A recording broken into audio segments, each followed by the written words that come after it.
নির্বাচন কমিশন নির্দেশ দিয়েছে। দেখো, নির্বাচন কমিশন আগেই বলেছিল যে ভোটের আগে এসআর সম্পন্ন হবে। তো এই ভোটের আগে এসআর সম্পন্ন হবে, এসআর তো করতেই হবে। এসআর ছাড়া ভোট হতে পারে না। প্রতি বছর ভোটে কিছু নাম ঢোকে, কিছু নাম বেরোয়, কিন্তু একটু লম্বা গ্যাপ দিয়ে ইন্টেন্সিভ রিভিশন হয় ভোটার লিস্টে। অত্যন্ত স্বাভাবিক প্রক্রিয়া, এর আগেও হয়েছে, 2002-03 লাস্ট হয়েছে, এবার হবে। শাসক দলের বিধায়ক নেপালের মতো কথা বলছে। দেখুন, অভ্যুত্থান তো হবেই, ভারতে গণতান্ত্রিকভাবে হবে, পশ্চিমবঙ্গে গণতান্ত্রিকভাবে হবে এবং মমতা বন্দ্যোপাধ্যায় সরকার বিদায় নেবে, এ বিষয়ে কোনো সন্দেহ নেই। কিন্তু যিনি বলছেন তিনি কোন দিকে, তিনি কি অভ্যুত্থানের দিকে নাকি হাওয়াই চটির দিকে, সেটা তো আগে ঠিক করতে হবে। সময় এসে গেছে, 26-এই হবে, অপেক্ষা করতে বলুন ওনাকে। 26-এই হবে, উনি কি রোল প্লে করবেন সেটা ওনাকে ঠিক করতে বলুন। যেখানে যেখানে লড়াই করে উনি লড়াই করুন, বালি মেখে গরুর পিঠে চেপে কয়লা মাথায় নিয়ে লড়াই করুন, কোনো অসুবিধা নেই। আমরা লড়াই ফিরিয়ে দেবো, চিন্তা নেই। কোর্টেও আমরা লড়াই করব, কোর্টের বাইরেও লড়াই করব। আগে দলের ভিতরে লড়াইটা তো উনি ভালো মতো করুন। পিসি তো ওনার কাছ থেকে অধিকার কেড়ে নিচ্ছে, ববিকে দিয়ে দিচ্ছে। ববিকে ল্যাংটা মারতে বলুন নাকি, তারপরে না এদিকের সাথে লড়াই করবে। রাজবংশী ভাষায় যারা শিক্ষক হিসেবে নিযুক্ত হয়েছিল তাদের মাইনে বন্ধ হয়েছে, তার কারণ এই নিয়োগে অনেক দুর্নীতি হয়েছে বলে আমাদের কাছে খবর আছে, অভিযোগও আছে। তৃণমূল কংগ্রেসের রাজবংশী নেতা, নব্য রাজবংশী নেতা বংশীবদন, সেই বংশীবদনের নেতৃত্বেই পুরো দুর্নীতিটা হয়েছে বলে অভিযোগ এসেছে। এর তদন্ত হওয়া উচিত, প্রয়োজনে সিবিআই তদন্ত বা ইডির তদন্ত হওয়া উচিত।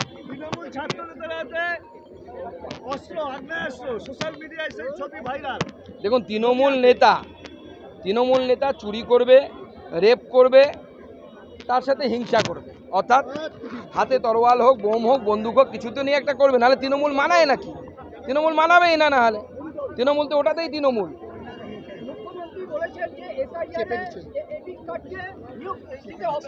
অদ্ভুত যুক্তি তার। এসআইআর হচ্ছে কেন? এসআইআর হচ্ছে যে আপনার নাম ভোটার লিস্টে আছে, তার প্রমাণ কি এপিক কার্ড। এসআইআর হচ্ছে যে ভোটার লিস্টে আপনার নামটা মানে সঠিকভাবে আছে না বেআইনিভাবে আছে। অর্থাৎ প্রশ্নটা হচ্ছে এপিক কার্ডের বিরুদ্ধে। তাহলে যার বিরুদ্ধে প্রশ্ন সেটাই প্রমাণ হিসেবে ব্যবহার হবে। সুরির সাক্ষী মাতাল, তাই হয় কোনো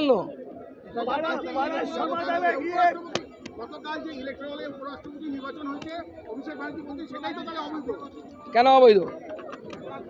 অভিষেক ব্যানার্জিকে বলুন আইনটা ভালো করে পড়তে। আইনটা জানেন না, ভুয়ো ডিগ্রি নিয়েছিলেন, সেজন্য এসব ভুলভাল বকছেন। ভারতবর্ষের এসআইআর একটি পদ্ধতি, যার পদ্ধতির মধ্যে দিয়ে এটা ঠিক হয়ে আছে যে কারা ভোটার না তার পরিমার্জন হবে। লিস্টের পরিমার্জন নির্দিষ্ট সময় পর পর হয়, বরাবরই হয়েছে। লাস্ট যে 2002 এবং 2003 সালে হয়েছিল, 26 লক্ষ ভোটার বাদ গেছিল।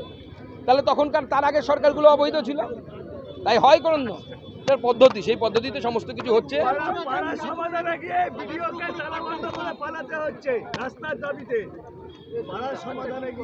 স্বাভাবিকভাবে হবে, পাড়ার সমাধানে কিচ্ছু হবে না। মানুষকে বোকা বানানোর চেষ্টা করছে। 10 লক্ষ যদি প্রতি বুথে দিতে হয়, 80,000 বুথের জন্য 8,000 কোটি টাকা দরকার। 8,000 কোটি কোথায় বাজেটে, কোথা থেকে আসবে? দিদিমণি পুজোর সময় আর কত মাল খেতে বলবেন বাংলার ছেলেদেরকে? সরকারের রোজগার তো পয়সা মাল থেকে, কত আর মাল খাবে বাংলার ছেলেরা? জলপাইগুড়িতে দলীয় কন্দল মেটাতে গিয়ে মমতার পায়ে পড়ছেন দলীয় কর্মীরা। দেখুন, সব জায়গাতে কন্দল এমন জায়গায় হয়েছে না। আগামী 26-এর নির্বাচনটা আসতে দিন, প্রার্থীটা ঘোষিত হতে দিন।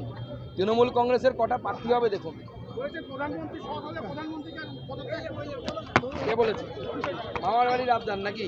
সবার আগে তো তাকে তার পিসিকে পদত্যাগ করতে বলা উচিত এবং তার পিসির তাকে পদত্যাগ করতে বলা হয়। দুটো তো বাংলার দুই মানে রত্ন। আমি কোন সেন্সে বলছি বুঝতেই পারছেন। এই দুই রত্ন তো গোটা ভারতবর্ষের মধ্যে উদাহরণ। এত বড় চোর, দুই চোর বাংলার কেন ভারতবর্ষের রাজনীতিতে কোনো আসেনি। এরা জয়ললিতা থেকে শুরু করে সবাইকে হার মানাবে।